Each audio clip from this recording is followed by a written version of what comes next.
দেখানো হয়েছিল যে প্রিন্স ইউবোমের ওপর কিছু লোক হামলা করে এবং এখানে তাদের মধ্যে একটি দুর্দান্ত লড়াই হয়। এদিকে সুয়ানও ইউবোমের বাড়িতে যাওয়ার জন্য তার জিনিসপত্র গোছাতে শুরু করে। এই সময় সে একটি কিচেন দেখতে পায়। যেই সে এটি স্পর্শ করে তার মাথায় ব্যথা শুরু হয়ে যায়। ঠিক একই সময়ে বাস্তব জগতেও অর্থাৎ মোয়ামের মাথায় ব্যথা শুরু হয়। তার কাছেও সেই একই কিচেন ছিল। এখানে সুয়ান অজ্ঞান হয়ে যায় এবং পরের সকালে যখন তার চোখ খোলে তখন তার হাতে সেই কিচেনটিই ছিল। ভুলি তাকে এটি সম্পর্কে জিজ্ঞাসা করলে সে বলে যে গতবার সামাইটি তাকে দিয়েছিল। সে মনে মনে ভাবে এটি তো সে বাস্তব জগতে কিনেছিল, এখানে এলো কিভাবে। তারপর অতীতের একটি দৃশ্য দেখানো হয় যেখানে পুরনো সুমান তার জীবন নিয়ে বিরক্ত হয়ে পড়েছিল। সে নতুন কিছু আনতে চেয়েছিল, তখনই সে এই কিচেনটি বেছে নিয়েছিল। তাই এখন এই সুয়ানও শামার কাছে যায়। সেখানে গিয়ে তার আবার মাথা ব্যথা শুরু হয়। সে শামাকে জিজ্ঞাসা করে এই জিনিসটি দিয়ে কী হয়। শামা বলে যে এটি দিয়ে নতুন জীবন শুরু হয়, তবে এখন তোমার প্রেমিকের উপর মনোযোগ দেওয়া আরও জরুরি। তাই সে ইউভোমের ভাগ্য দেখতে শুরু করে। তখন সে দেখতে পায় ইউভোমের টুপি এবং তার মধ্যে সুয়ানের রুমাল রাখা আছে।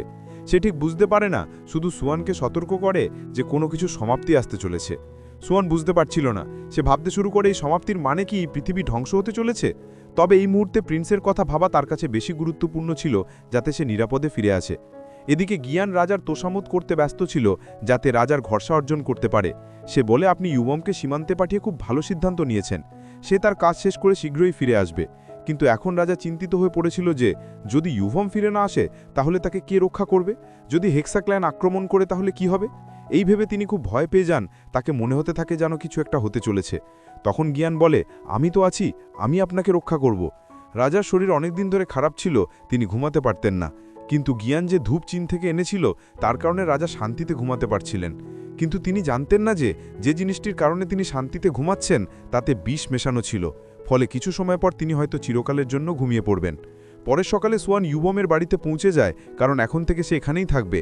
তারপর যখন সে বাজারে যায় সেখানে একটি দম্পতিকে দেখে তার ইউভোমের কথা মনে পড়ে যায়। তখন সে গিয়ানের সাথে দেখা করে গিয়ান তার নাম ধরে কথা বলতে শুরু করে। তখন সুয়ান তাকে মানা করে এখন থেকে আমার নাম নিও না, কারণ আমি প্রিন্স ইউভোমের স্ত্রী। গিয়ান শক্ত হয়ে যায় এবং বলে তুমি প্রিন্সের সাথে বিয়ে করেছো, কিন্তু তোমার তো একজন মিষ্টি ও দয়ালু স্বামী চেয়েছিলে, তাই না। সুয়ান বলে তাই তো আমি তার সাথে বিয়ে করেছি, কারণ সে ঠিক তেমনই। অন্যদিকে দোহাও ইউভোমের ব্যাপারে জেনে গিয়েছিল। সে সুয়ানকে হুমকি দিতে যায় আমি তোমার বিরুদ্ধে রয়্যাল ইনভেস্টিগেশন ব্যুরোতে অভিযোগ করেছি এবং আমার কাছে সাক্ষীও আছে। কিন্তু সুয়ান ভয় পায় না, বরং হাসতে শুরু করে, কারণ গিয়ানের সাথে থাকার কারণে তার এখন কোনো ভয় ছিল না। এদিকে গিয়ানের কাছে খবর আসে যে প্রিন্স ইউভোমের মৃত্যু হয়েছে। এই খবর শুনে সে জোরে হাসতে শুরু করে। ইতিমধ্যে একজন সৈনিক ইউভোমের টুপি এবং তার রুমাল নিয়ে ফিরে আসে। সে জানায় যে প্রিন্সের মৃত্যু হয়েছে, কিন্তু তাদের দেহ পাওয়া যায়নি, কারণ শত্রুরা দেহটি নিয়ে গেছে। কিন্তু সুয়ান এটা বিশ্বাস করতে পারে না যে ইউভোম এত সহজে মারা যেতে পারে, এবং সবাইকে বলে যেন কেউ এই কথা বিশ্বাস না করে। ঘরে গিয়ে সে একটি চিঠি পায় যা ইউভোম যাওয়ার আগে লিখে গিয়েছিল। চিঠিতে ইউভোম তাকে ধন্যবাদ জানিয়েছিল এবং তার প্রতি তার ভালোবাসার কথা স্বীকার করেছিল। তারপর দেখানো হয় যে ইউভোম একজন যোদ্ধার মতো লড়াই করেছিল। সে জিততে চলেছিল, কিন্তু শত্রুটা তাকে ধরে ফেলে। চিঠিতে সে লিখেছিল আমি অনেক যুদ্ধে লড়েছি এবং কোনো অলৌকিক কারণেই জিতেছি, আর সেই অলৌকিক কারণ হলে তুমি, অর্থাৎ সুয়ান। এই কথা পড়ে সুয়ান কাঁদতে শুরু করে। এদিকে চুয়াংও ইউভোমের কথা জেনে গিয়েছিল। ইউভোম একদিন তাকে বলেছিল যদি আমার কিছু হয় তবে তুমি সুয়ানের খেয়াল রাখবে। কিন্তু চুয়াংও ইউভোমের মৃত্যুর কথা বিশ্বাস করতে পারে না। এদিকে রাজারও শরীর খুব খারাপ ছিল। যখন তিনি খবর শোনেন তখন বলেন ইউভোম খুবই শক্তিশালী ছিল, সেইভাবে মারা যেতে পারে না। আর এখন তিনি নিজে অসুস্থ, তাই রাজ্যের কি হবে। যদি হেক্সাক্ল্যান কিছু করে তাহলে কি হবে।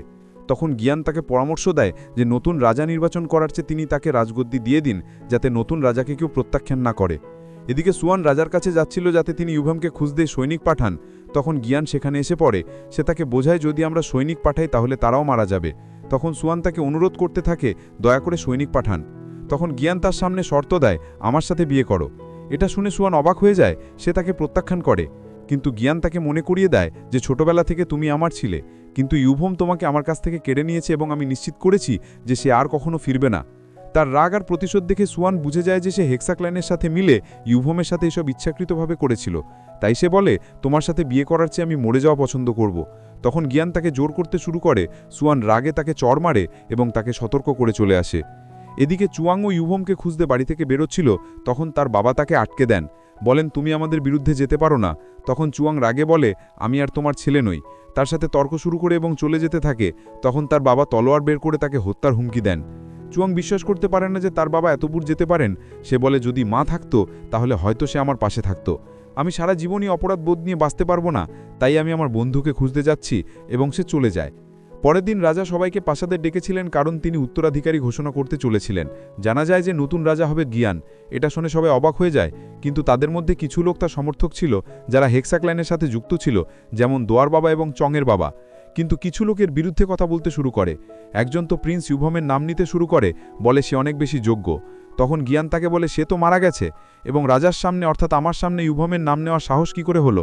তখন তলোয়ার দিয়ে সবার সামনে তাকে হত্যা করে দেয়, অর্থাৎ রাজা হওয়ার আগেই সে তার রং দেখাতে শুরু করে। তারপর সুয়ান এবং চংকে দেখানো হয় তারা ইউভমকে খুঁজতে বের হচ্ছিল। তখন কিছু সৈনিক সুয়ানকে গ্রেপ্তার করতে আসে, কারণ নতুন রাজা তাকে এবং তার পরিবারকে গ্রেপ্তার করার আদেশ দিয়েছিল। তার দাবি ছিল যে তারা হেক্সাক্লাইনের সাথে যুক্ত ছিল। আসলে এটি জ্ঞানের প্রতিশোধ ছিল, কারণ সুয়ান তাকে অপমান করেছিল। এর জন্য সে নিজেই নকল প্রমাণ তৈরি করেছিল, যাতে সবাই ফেঁসে যায়। পরের দিন সবাইকে রাজার সামনে হাজির করা হয়। তখন জ্ঞান প্রথমে সুয়ানকে হত্যার আদেশ দেয়, এবং ঠিক যখন তাকে হত্যা করা হতে চলেছিল তখন সময় থেমে যায়, কারণ বাস্তব জগতে সার্ভার ডাউন হয়ে গিয়েছিল এবং উপন্যাসটি থেমে গিয়েছিল। উপন্যাসের নকল সুয়ান অর্থাৎ মোয়াম বাস্তব সুয়ানের কাছে পৌঁছে যায়। বাস্তব সুয়ান অবাক হয়ে যায়, এটা সব কি? তারপর একটি সময় দেখানো হয় যখন তারা দুজনেই তাদের আসল শরীরে ছিল। তখন তারা দুজনেই সেই কিচেনটি ধরেছিল এবং ভেবেছিল যে তাদের নতুন জীবন পাওয়া যেত। তারপর সেই কিচেনের কারণে তাদের শরীর বদলে যায়, তাদের নতুন জীবন পাওয়া যায়। বর্তমানে তারা দুজনেই এটা বুঝতে পেরেছিল, বাস্তব সুয়ান উপন্যাস থেকে সবকিছু জেনে গিয়েছিল। এই চমকপ্রদ টুইস্টের কারণে তারা শক হয়ে গিয়েছিল। তখন উপন্যাসের সুয়ান প্রিন্স ইউভেমের কথা জিজ্ঞাসা করে, তার সাথে কি হয়েছে, সে কি ঠিক আছে? তখন দেখানো হয় যখন তাকেও হত্যা করা হতে চলেছিল, তখনও সময় থেমে গিয়েছিল। এটা দেখে সে খুশি হয়ে যায় যে সে এখনও ঠিক আছে। এখন সার্ভার পুনরুদ্ধার হতে 1 ঘন্টা বাকি ছিল, অর্থাৎ তারা গল্পটি বদলাতে পারে। তাদের কিছু ভাবতে হবে। তখন এই গল্পের আসল দেবতা আসে, অর্থাৎ এর লেখক, এবং সে একটি শিশু ছিল। সে বলে আমি মানুষকে বিভিন্ন জগতে মিলিয়ে দিই। কিন্তু সুয়ান অর্থাৎ মোয়াম বলেছিল যে সে একটি ভালো উপন্যাস লিখতে পারে, তাই তাকে এটি লেখার সুযোগ দেওয়া হয়েছিল। তখন সে লেখককে জিজ্ঞাসা করে সবকিছু কিভাবে ঠিক করব। তখন লেখক তাকে গল্পের সমাপ্তি লেখার সুযোগ দেয়, তবে একটি শর্তে, যেই সমাপ্তি 3 লাইনে হতে হবে। অনেক চেষ্টার পর সুয়ান একটি ভালো সমাপ্তি খুঁজে পায়। তারপর উপন্যাসে দেখানো হয় যখন সুয়ানকে সেই লোকটি হত্যা করতে চলেছিল, তখন হঠাৎ একটি মৌমাছি তাকে কামড় দেয়। তখন সুয়ান জ্ঞানকে ছোটবেলার একটি কথা মনে করিয়ে দেয়, যা বাস্তব সুয়ান তাকে বলেছিল। এর ফলে জ্ঞান তাকে হত্যা করে না। তখন সুয়ান তাকে একা কথা বলার জন্য বলে এবং তাকে বোঝানোর চেষ্টা করে, তুমি যেই রক্তপাত করছো এটা ঠিক নয়। তুমি যে ক্ল্যান তৈরি করেছো তার সবাই তোমার সাথে থাকবে না। যেমন তুমি রাজাকে ধোঁকা দিয়েছ, তেমনি তোমার সাথেও হতে পারে। এটা শুনে জ্ঞান চিন্তায় পড়ে যায়। এদিকে চং তার সঙ্গীদের সাথে কিছু পরিকল্পনা করছিল। রানীও বুঝে গিয়েছিলেন যে জ্ঞান এখানে প্রতিশোধ নিতে এসেছে। তিনি চিন্তিত হয়ে পড়েছিলেন যে আবার রক্তের নদী বয়ে যেতে পারে। তারপর সুয়ানকে দেখা যায় জ্ঞান আবার তাকে বিয়ে করার কথা বলে, এবং যদি সে না মানে তবে জোর করবে। সে তার লোকদের তাকে তার ঘরে নিয়ে যেতে বলে, কিন্তু সুয়ান সেখান থেকে পালিয়ে যায়। তবে কিছু দূর যাবার পর সৈনিকরা তাকে ধরে ফেলে, কিন্তু সুয়ান লড়াই না করে হার মানতে প্রস্তুত ছিল না।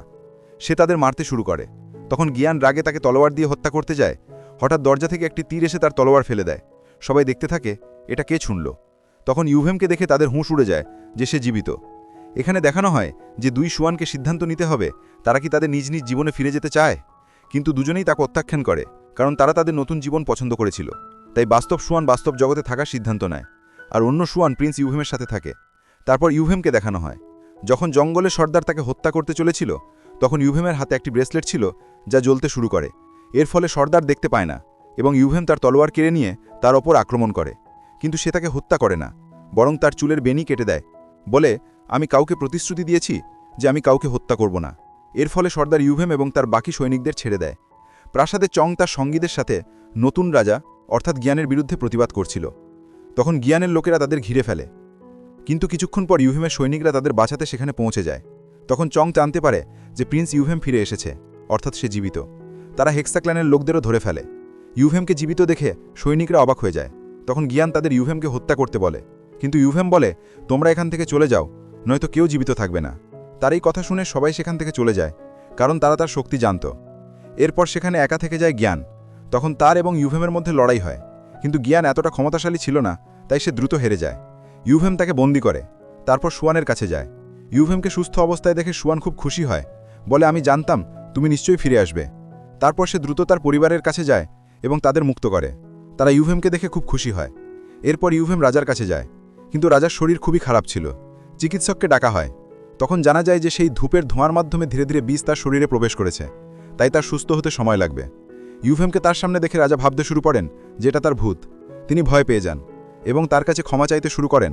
আমি তোমার সাথে অনেক অন্যায় করেছি, তোমার মাকে হত্যা করেছি এবং তোমার হাত দিয়ে অনেককে মেরে তোমার হাত রক্তে মাখিয়েছি। ইতিমধ্যে ইয়ন চুপিসারে বাড়ি থেকে পালানোর প্রস্তুতি নিচ্ছিল, কিন্তু দোহা তাকে দেখে ফেলে এবং সৈনিকদের দিয়ে তাকে ধরিয়ে দেয়। পরের দৃশ্যে রাজাকে দেখানো হয়, তিনি বিশ্রাম করছিলেন এবং ইউভেম সেখানে ছিল। তখন রানীমা এসে ইউভেমকে বলেন, আমি আর কোনো রক্তপাত দেখতে পারবো না। বলেন, তুমি যে সিদ্ধান্তই নিও আমি তোমার সাথে থাকব।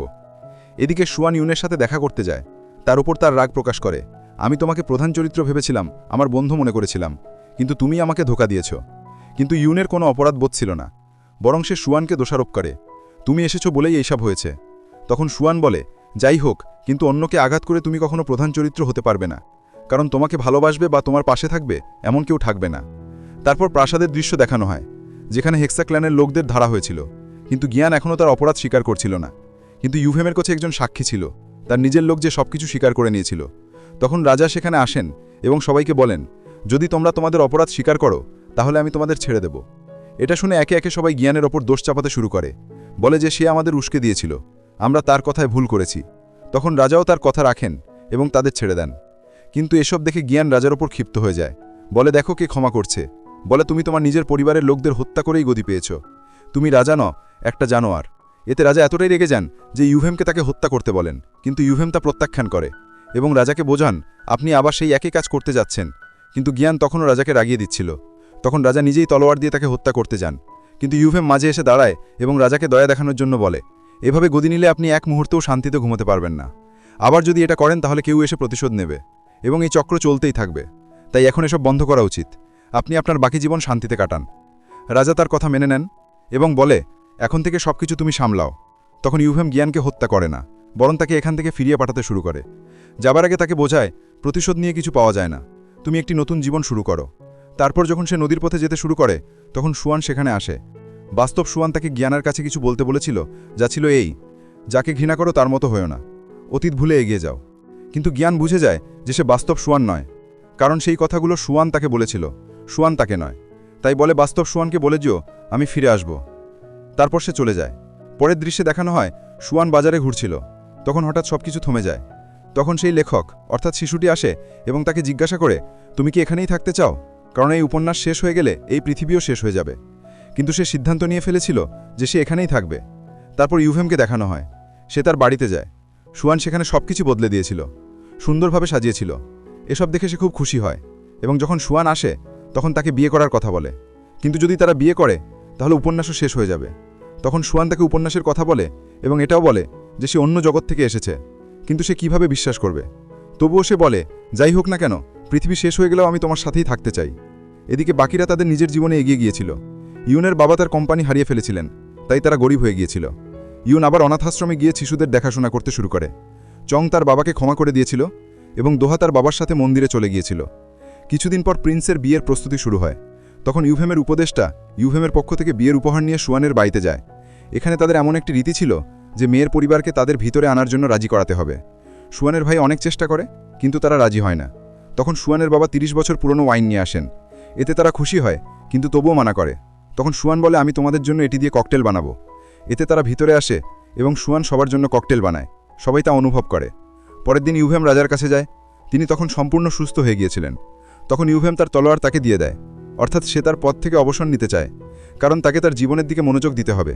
তখন রাজা আবার তার পুরনো ভুলের জন্য ক্ষমা চান এবং ইউভেম তাকে ক্ষমা করে দেন। এরপর ইউভেম এবং সুয়ানের বিয়ের দৃশ্য দেখানো হয়। বিয়ের পর যখন সুয়ান ফুল ছোড়ে তখন দোহা তা ধরে ফেলে। তখন সুয়ানের ভাই তাকে দেখে মুচকি হাসে, যেন এর মানে এই যে ভবিষ্যতে তাদের মধ্যে কিছু একটা হবে। এসবের পর ইউভেম এবং সুয়ান একে অপরকে চুমু খায় এবং সবাই লজ্জায় পড়ে যায়। তারপর বাস্তব জগতে সুয়ানকে দেখানো হয়, অর্থাৎ এখন এটি একটি মুভিতে পরিণত হয়েছে। উপন্যাসটি শেষ হয়ে গিয়েছিল। তখন তার বন্ধুরা তাকে ডাকতে শুরু করে, অর্থাৎ সে এখানে নতুন বন্ধু বানিয়েছিল। সে এখন আর একা ছিল না। সে যেতে শুরু করে, তখন তার কাছে একটি নোটিফিকেশন আসে যে উপন্যাসের গল্প চলতে থাকবে এবং সেখানে দেখানো হয় যে কয়েক বছর পর ইউভেম এবং সুয়ানের সন্তানও হয়েছিল। তারা তাদের মামাদের সাথে খেলছিল, তাদের 6টি সন্তান ছিল। তখন সুয়ানের বাবা বলতে শুরু করে, তুমি কি সত্যি 12টি সন্তান করবে? কিন্তু তারা কিছু বলে না এবং সবাই একসাথে খুব খুশি ছিল। এদিকে চং ইউরেচে ক্ষমা করে দিয়েছিল এবং এখন সে তার সাথে নতুন করে শুরু করতে প্রস্তুত ছিল। তারপর সুয়ানকে দেখানো হয় সে সেই কিচেনটি একটি বাক্সে বন্ধ করে তা পানিতে ফেলে দেয়, যাতে ভবিষ্যতে কখনো বদলাতে না পারে। তখন প্রিন্স তার কাছে যায়, দুজনে আমাদের দিকে তাকিয়ে বলতে শুরু করে, তোমরা কি দেখছো, আমাদের বিরক্ত করো না, এবং তারপর দরজা বন্ধ করে দেয়। এখানে এটাও দেখানো হয় যে সুয়ান, অর্থাৎ উপন্যাসের সুয়ান নিজেই এই গল্পটি লিখছিল, অর্থাৎ এটি এভাবেই চলতে থাকবে, এবং এর সাথে এই ড্রামা এখানেই শেষ হয়। আশা করি এটি তোমাদের পছন্দ হয়েছে। তাহলে আমরা শীঘ্রই আরেকটি নতুন ড্রামা নিয়ে দেখা করব। ততক্ষণের জন্য বিদায়।